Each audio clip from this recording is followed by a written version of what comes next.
Hey y'all, Professor Wright here. Just thinking about some things. Want to put it out to you. Hopefully it helps. You know I'm all about the learning and growing and the teaching. Just want to share some things with you that maybe you can put in perspective and protect yourself and move forward with it. Today we're going to talk about the government shutdown, your money, consumerism, and how it all works and you can protect yourself from it. If you know, and you've been paying attention to it, you've been paying attention to the government shutdown and how 800,000 federal employees haven't received their paycheck for quite some time, and they just now reopened the government and hopefully they'll be getting paid. But I want to start off with something that you know about, which is inflation. And if you know the definition of inflation and what causes it, the definition of inflation is this: too many dollars chasing too few goods. And the way you know that is that if you've been around since 1999 paying attention, you know that in 1999 there was a investment bubble. I was a stockbroker at the time, and a lot of money was flowing through investments and also through real estate. And if you remember, in August of like 99, 2000, gas prices shot up. Gas prices were right at about $1.20. Then it shot up to mid-twos. And that was in like August of 1999. And then in March of 2000, in the Metro Detroit area, gas prices hit over $3. The reason why gas prices went up is because there was availability of money.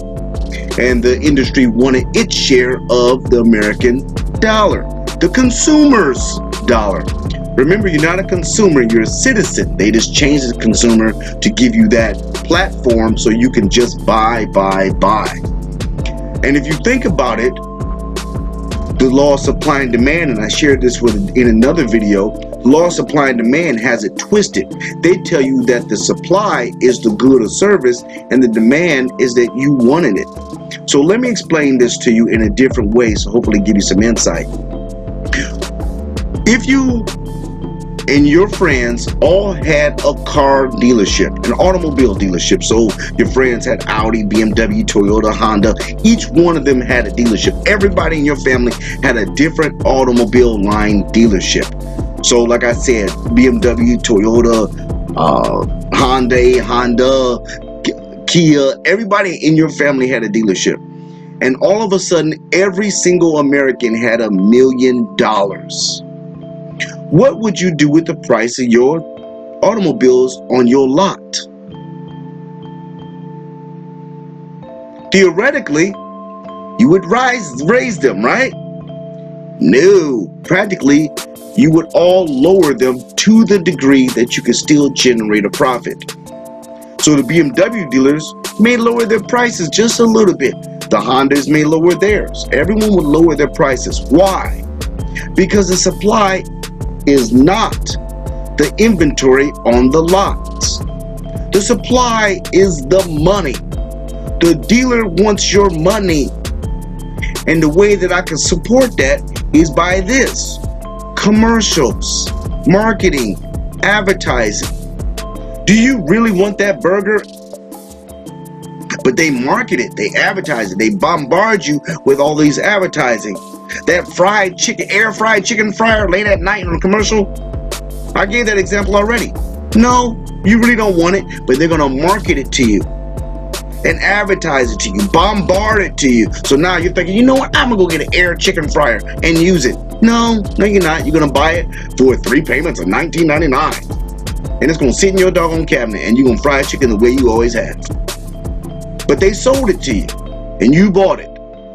So I say that to where you can understand now that the inflation is caused by the money circulating, and they want your money. So now that 800,000 people don't have the money, it's circulating. Theoretically and practically, prices should fall, right? Because not everybody has the money circulating. But they want the money so bad that they're willing to hurt themselves. So they're just going to keep on raising prices, rents and utilities and everything. They just grab your money every single second they can. So the way that we can protect ourselves is by withdrawing from this economic farce. So you buy your base needs. You pay those things that you need to pay, and you pull back out and start to save your money at a greater percentage than spending. Do you pay your mortgage? Yes. Do you pay your taxes? Yes. Do you pay your utilities? Yes. But guess what? Not buying those Jordans, not buying those Kenneth Coles, not buying those Pradas. I'm not buying anything else. I'm pulling money out of the system. Imagine if enough Americans were to do this. Pull money away from the system so the elites and those in with wealth, all of a sudden, their income goes down and you begin to build your savings. Do you put money in retirements? You can. It's not really your money when you do that, and you're really not getting the benefit out of it. If you look at my W-2 breakdown video, you'll see that it doesn't make a difference what you do. They're going to take your money. So you pull out. You buy your base needs, like I said in a different video. Kroger, thrift store, Dollar Tree, fuel. That's all you buy. Because you probably have enough, unless you're a millennial and you're very young, who are looking to build their assets, that's fine. But if you're older, you pretty much have everything that you need to have. And don't fall for the old okie doke telling you that you need this to feel validated. You need this to be somebody. Nope, I'm good to go. I'll just stick right here. I got everything I need. I'm good to go, and I'm going to save my money because you're taking it any way that you can. So I'm going to hold a defensive position and just save my money. Nope. I'll buy my toothpaste. I'll buy my soap. I'll buy my toilet paper. I buy my essential consumables, those items that you just have to replace because they get ran out. We know those. But anything else? Nope. Macy's will go out of business, Sears will go out of business, JCPenney will go out of business, Walmart will lose revenue. You just go in, buy your consumables, all that other stuff. No. I'm not buying no more bicycles. I go to the thrift store for that. Not buying no more toys. I go to the thrift store for that. And if you look at thrift stores, look at their inflated prices now. They get these items donated. They don't pay a dime for them. But here they are with this coffee maker for $14. What the hell? I can go to Walmart for that. And you're still paying taxes on it anyway. Everybody wants your money. They're going to make you pay for it no matter how they got it or how cheaply they acquired it. So we begin to pull away. Pull away, pull away. I'm saving my money. I got the best cell phone plan. I paid $50. I'm not using cable because cable every 30 seconds it's advertising trying to conform me and force me and induce me to buying something else. Nope, I'm saving $200 a month on cable. Nope, I'm not doing that either. Whatever it is, I'm not doing it. Whatever you put on TV, not doing it. Whatever you put on the radio, not doing it. I'm not participating in this anymore because it's not beneficial to me. You're trying to take my money. And you're trying to put me in a more negative financial position anyway. You laying off people for 30 days? You're not paying a decent wage? The median income in 1999 was about $45,000. Then it fell. And it didn't beat that until 2016. Wages are suppressed. Taxes are up. Watch my W-2 breakdown. That is essential to understand to really see how much money you have and how much money you're getting access to of your own earned income. Theoretically, it's earned. Theoretically, it's an income. It's not. They just let you have the little remainder portion, and there you are. So in essence, what I'm saying is when we as a people, and I mean American people, I'm not talking about blacks or whites or whatever, I'm talking about the people, particularly those who are not in the spectrum of reasonable, healthy income. So if you make $40,000, save your money. You make $50,000, save your money. If you're not above $200,000, you don't have any money. You don't have any. Save your money. Pull back. No, I'm not investing for my retirement. I need $15,000 up under my bed. Not even in the bank, up under my bed. Because the bank can collapse and take your money. That's what they did in the 30s. They're known to do these things. So build up your assets in valuable commodities. Cash, okay, I get it. If you're going to go elsewhere in a different form, that's great. But start building your wealth and protect yourself. Because what it's going to do is try to take it in every aspect. That's what they did in the 1999 economic and financial market investment collapse. That's what they did in 2003. That's what they did in 2007. They're going to keep on investing in your retirement. Get an IRA, get a 401k, a 403b, a SEF, a Simple, a KEO, a 457. Invest for your retirement. Invest for your retirement. So we have control of that money and we can blow it. And then tell you, the market fell. The market fell. We don't know what happened. And there you are without that money. You see? This is how this works. So you begin to build your cash and build your assets and hold it safely within yourself. Don't buy anything that is not essential to you. Obviously, toothpaste, food, and you reduce your expenses to that very minimal. And you buy the healthiest things you can buy. A hamburger? Nope. McDonald's go out of business.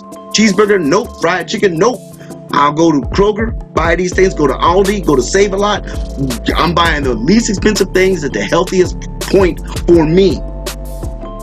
Protect yourself. There's no one else you need to worry about, or no one else you need to try to impress, or, none of that stuff. Nope.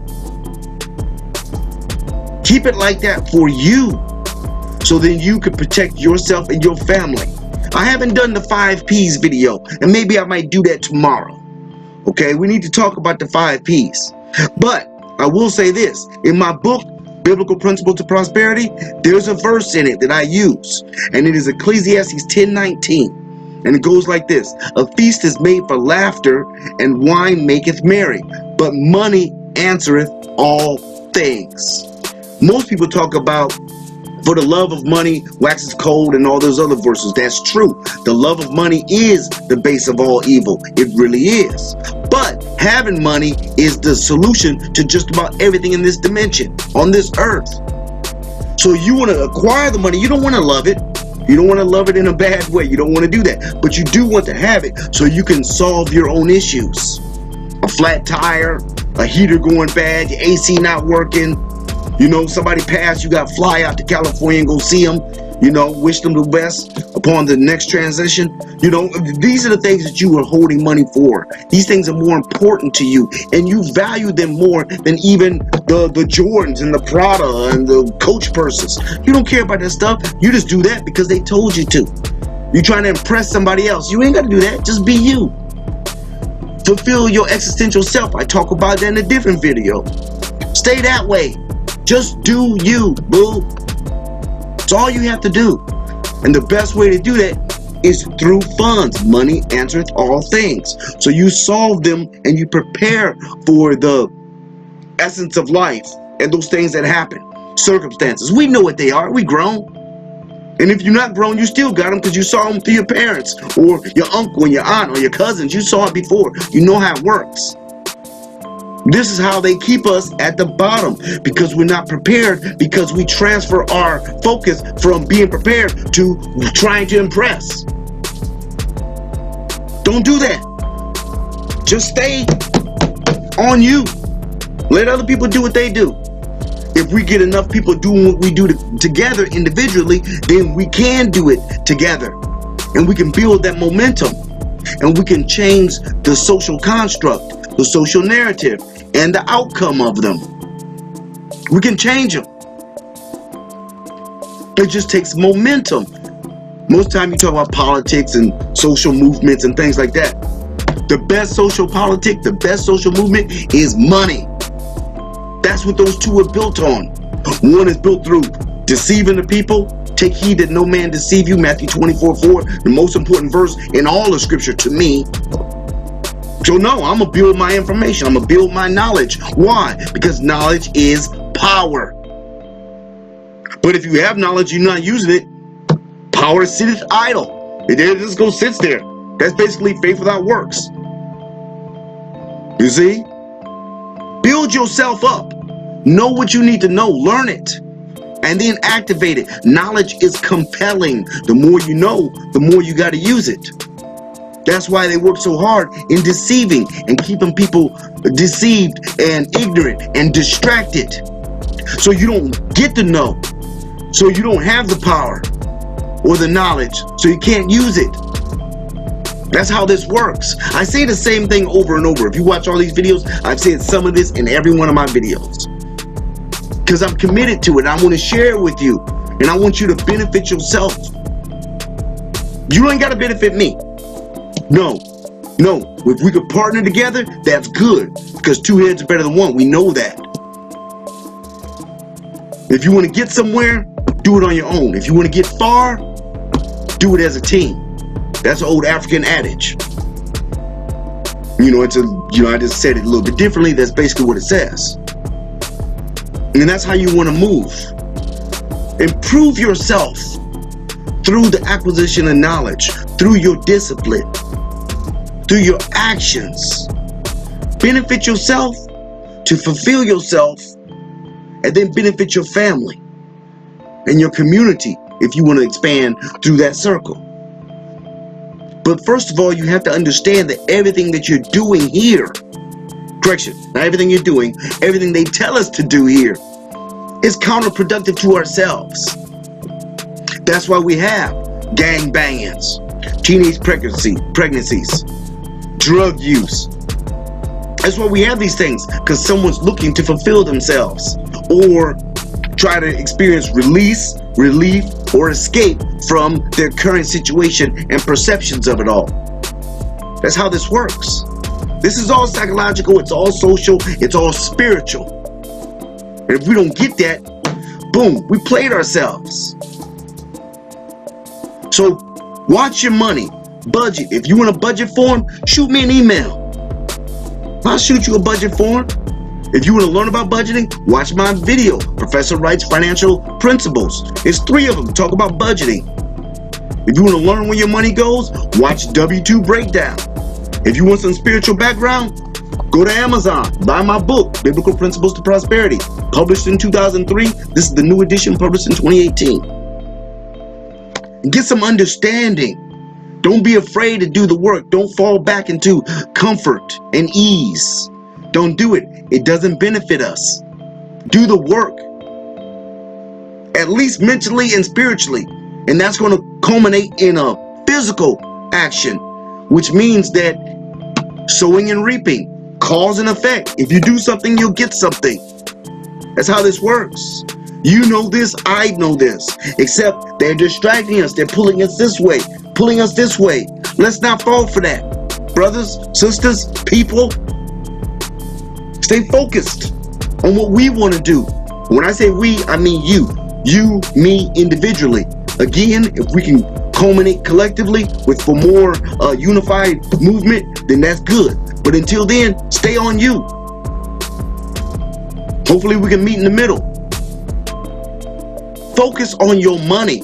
Don't fall for the okie doke. I'm not saying be selfish. I'm not saying be greedy. I'm not saying let money overtake you. That's not what I'm saying. What I'm saying is please understand that the money is basically the vehicle that allows you to be fulfilled and to stand firm, to achieve your comfort. That's what I'm saying. Just understand that it's about you and your money. Hold a defensive position, do what's best for you, and you'll get there. Professor Wright, love you. Check me out on the rest of my videos. Leave some comments, subscribe, check out my book on Amazon, go buy it. It's not really expensive. I don't even know how much I got it for, but it's not expensive because I'm trying to make it affordable to you guys because I care, okay, and I at least consider that. Other than that, look forward to the next video. I think I'm going to do the 5 P's next video. The fiddle theory and the 5 P's may be my next video. Looking forward to seeing you then. Take care.